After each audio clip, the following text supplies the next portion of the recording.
Assalamualaikum warahmatullahi wabarakatuh. Perkenalkan, nama saya Izzab Karina. Di video kali ini saya akan menyampaikan sedikit tentang masa Orde Lama dan masa Orde Baru. Untuk yang pertama, masa Orde Lama. Pada masa Orde Lama, di mana pamor Pancasila sebagai ideologi negara dan falsafah bangsa yang pernah dikeramatkan dengan sebutan azimat revolusi bangsa, pudar untuk pertama kalinya pada akhir 2 dasawarsa setelah proklamasi kemerdekaan.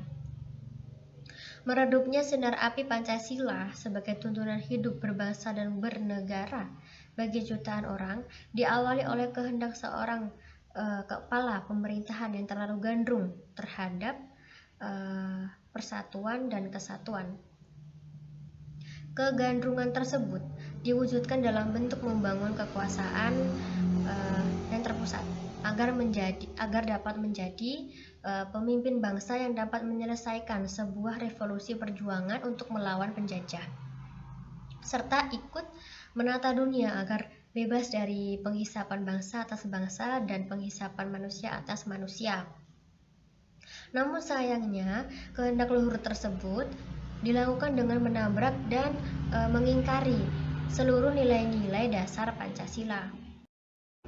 Selama kurun waktu berkuasanya pemerintahan Orde Lama, secara perlahan tetapi pasti, keutamaan nilai-nilai luhur Pancasila seakan-akan lumat oleh sebuah proses akumulasi kekuasaan yang sangat agresif tanpa mengindahkan cita-cita luhur yang dijadikan alasan untuk membangun kekuasaan itu sendiri. Dengan semangat dan alasan melaksanakan amanat revolusi 1945 itu, nilai-nilai luhur, konstitusi, norma dan aturan dapat ditabrak kalau tidak sesuai dengan jalannya revolusi. Sedemikian umbaranya semangat berevolusi waktu itu sehingga andai kata revolusi memerlukan korban, apapun harus diberikan. Hal itu sesuai dengan ungkapan yang seringkali diucapkan oleh pemimpin besar revolusi bahwa pengorbanan adalah sesuatu yang dianggap sebagai konsekuensi logis dari hakikat revolusi. Karena demi sebuah perjuangan yang revolusioner, kadang-kadang revolusi harus tega memakan anaknya sendiri. Dalam gegap gempitannya, gencar-gencarnya atmosfer revolusioner, Pancasila sebagai falsafah bangsa serta Undang-Undang 45 sebagai konstitusi negara akhirnya tidak berdaya dan harus tunduk kepada hukum revolusi. Konsekuensinya, mereka hanya dijadikan sebagai alat revolusi.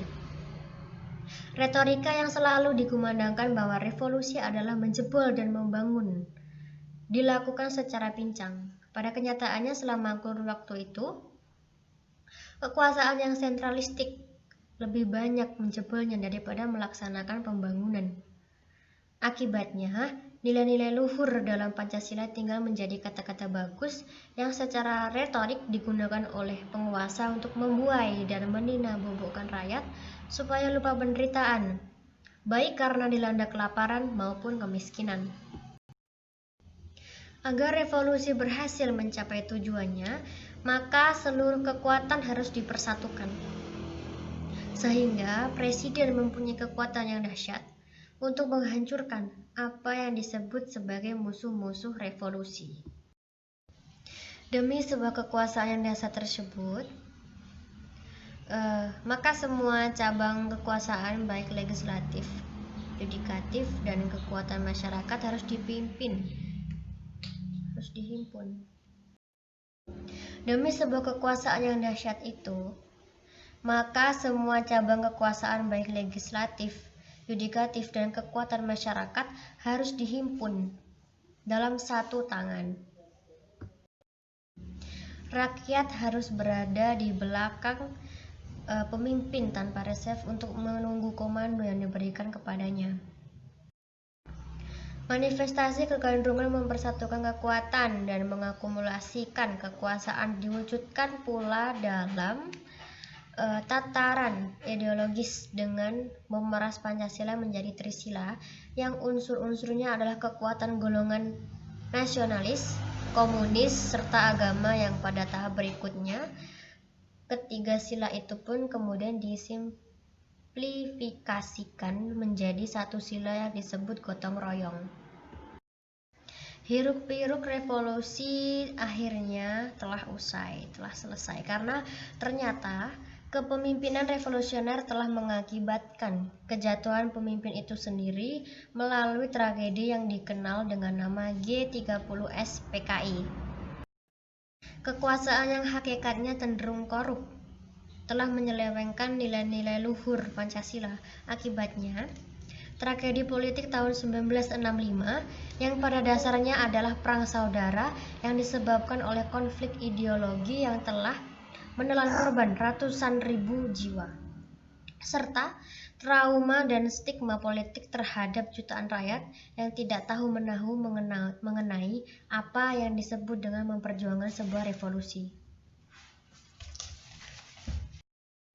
Dari penyampaian singkat dari saya tentang masa Orde Lama adalah fakta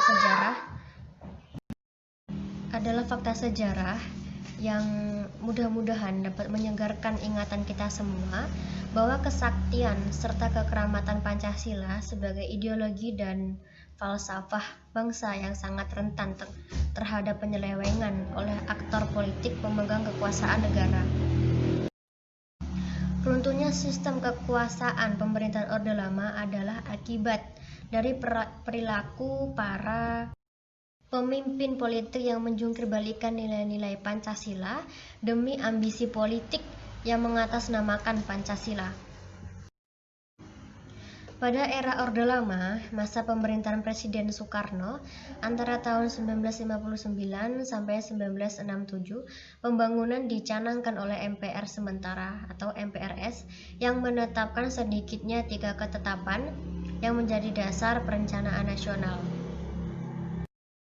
Nah, dari 3 ketetapan yang menjadi dasar perencanaan nasional, diantaranya yang pertama tentang Manifesto Politik Republik Indonesia sebagai garis-garis besar haluan negara.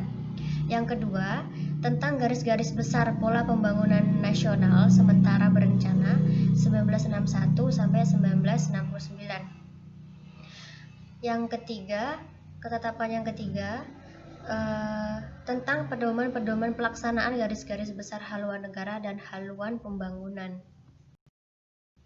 Dengan dasar perencanaan tersebut membuka peluang dalam melakukan pembangunan Indonesia yang diawali dengan babak baru dalam menciptakan iklim Indonesia yang lebih kondusif, damai dan sejahtera.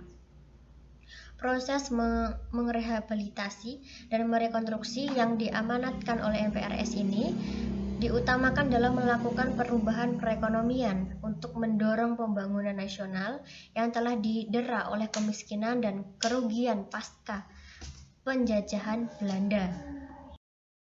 Pada tahun 1947, perencanaan pembangunan di Indonesia diawali dengan lahirnya Panitia Pemikir Siasat Ekonomi.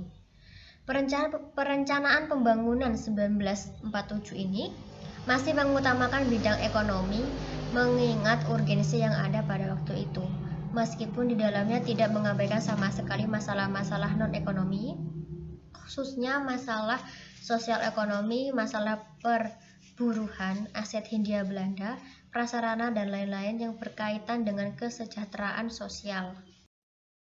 Tanpa perencanaan semacam itu, maka cita-cita utama untuk merubah ekonomi kolonial menjadi ekonomi nasional tidak akan dengan sendirinya dapat terwujud, apalagi jika tidak diperkuat oleh undang-undang yang baku pada masa itu. Sekitar tahun 1960 sampai 1965, proses sistem perencanaan pembangunan mulai tersendat-sendat dengan kondisi politik yang masih sangat labil, telah menyebabkan tidak cukup perhatian diberikan pada upaya pembangunan untuk memperbaiki kesejahteraan rakyat. Pada masa ini perekonomian Indonesia berada pada titik yang paling suram. Persediaan beras menipis, sementara pemerintah tidak memiliki kemampuan untuk mengimpor beras serta memenuhi kebutuhan pokok lainnya. Harga barang membumbung tinggi, yang tercermin dari laju inflasi yang yang sampai 650% di tahun 1966. Keadaan politik ini tidak menentu dan terus-menerus bergejolak sehingga proses pembangunan Indonesia kembali terabaikan sampai akhirnya muncul gerakan pemberontak G30 SPKI dan berakhir dengan tumbangnya kekuasaan Presiden Soekarno. Kemudian, masa Orde Baru. Pada masa Orde Baru ini, peristiwa yang lazim disebut gerakan 30 SPKI menandai pergantian orde dari Orde Lama ke Orde Baru. Pada tanggal 1 Maret 1966, Presiden Soekarno dituntut untuk menandatangani sebuah surat yang memerintahkan pada Jenderal Soeharto untuk mengambil segala tindakan yang perlu untuk keselamatan negara dan melindungi Soekarno sebagai presiden. Surat yang kemudian dikenal dengan sebutan Surat Perintah 11 Maret Super Semar atau yang disebut Super Semar itu diartikan sebagai media pemberian wewenang kepada Soeharto secara penuh. Pada masa Orde Baru pula, pemerintahan menekankan stabilitas nasional dalam program politiknya, dan untuk mencapai stabilitas nasional terlebih dahulu diawali dengan apa yang disebut dengan konsensus nasional. Pada masa ini juga proses pembangunan nasional terus digarap untuk dapat meningkatkan kapasitas masyarakat dan menciptakan lapangan kerja. Pendapatan per kapita juga meningkat dibandingkan dengan masa Orde Lama. Kesemuanya ini dicapai dalam Blueprint Nasional atau Rencana Pembangunan Nasional. Itu sebabnya di zaman Orde Lama kita memiliki rencana-rencana pembangunan 5 tahun atau DPRNAS. Dan kemudian memiliki pula pembangunan nasional semesta berencana 8 tahun atau Bappenas. Penyebab utama runtuhnya kekuasaan Orde Baru adalah adanya krisis moneter tahun 1997. Sejak tahun 1997, kondisi ekonomi Indonesia terus memburuk seiring dengan krisis keuangan yang melanda Asia. Adanya krisis moneter tahun 1997 terjadi ketimpangan sosial yang sangat mencolok menyebabkan munculnya kerusuhan sosial. Munculnya demonstrasi yang digerakkan oleh mahasiswa. Tuntutan utama kaum demonstran adalah perbaikan ekonomi dan reformasi total. Demonstrasi besar-besaran dilakukan di Jakarta pada tanggal 12 Mei 1998. Pada saat itu terjadi peristiwa Trisakti, yaitu meninggalnya 4 mahasiswa Universitas Trisakti. Keempat mahasiswa yang gugur tersebut kemudian diberi gelar sebagai pahlawan reformasi.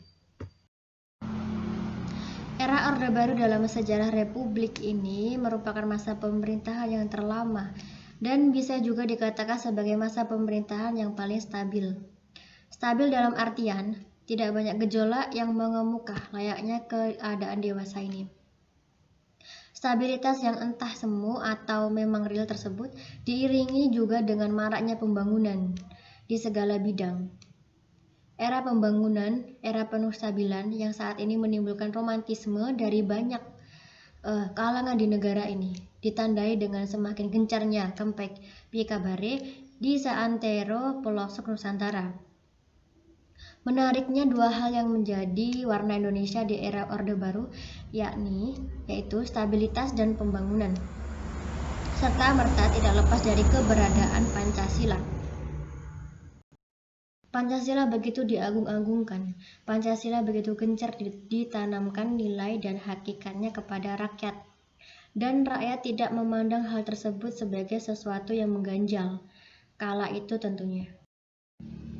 Selain itu, contoh dari gencarnya penanaman nilai-nilai tersebut dapat dilihat dari penggunaan Pancasila sebagai asas tunggal dalam kehidupan berorganisasi, yang menyatakan bahwa semua organisasi apapun bentuknya, baik itu organisasi masyarakat, komunitas, perkumpulan, dan sebagainya, haruslah menggunakan Pancasila sebagai asas utamanya. Apabila ada asas-asas organisasi lain yang ingin ditambahkan sebagai asasnya, tidak boleh bertentangan dengan Pancasila. Oleh karena itu, muncul juga anggapan bahwa Pancasila dianggap sebagai pembius bangsa karena telah melumpuhkan kebebasan untuk berorganisasi. Tidak salah jika menyebut era Orde Baru sebagai era dinamis maniskannya. Tidak salah jika menyebut era Orde Baru sebagai era dimanis-maniskannya Pancasila secara pribadi. Soeharto sendiri seringkali menyatakan pendapatnya mengenai keberadaan Pancasila yang kesemuanya memberikan penilaian setinggi-tingginya terhadap Pancasila pada sebuah forum di tahun 1972. Dalam sebuah kunjungannya ke Australia, Soeharto menyatakan bahwa kepribadian bangsa Indonesia terbentuk dari perjalanan sejarahnya, baik ketika dalam masa kegemilangan di era kerajaan Sriwijaya, Majapahit, dan Mataram, maupun ketika dalam fase penderitaan di bawah penjajahan sepanjang 3,5 abad. Kepribadian tersebut kemudian menjadi pandangan hidup bangsa Indonesia, yakni Pancasila, yang sila-silanya merupakan sebuah kesatuan yang bulat. Di dalamnya juga tersimpul mengenai kesadaran bangsa Indonesia bahwa manusia tergantung pada keseimbangan antara manusia dengan alam, manusia dengan Tuhan, dan lahir dengan batin. Sebuah pemaparan excellent yang mungkin saja memang bertujuan untuk menarik perhatian para bully hadirin dalam forum tersebut antara Australia-Indonesia Business Cooperation Committee. Oke, sekian dan terima kasih. Itulah penyampaian singkat dari saya mengenai masa Orde Lama dan Orde Baru. Sekiranya jika ada kalimat-kalimat atau penyampaian saya yang kurang pas atau kurang sempurna, mohon maaf yang sebesar-besarnya. Assalamualaikum warahmatullahi wabarakatuh.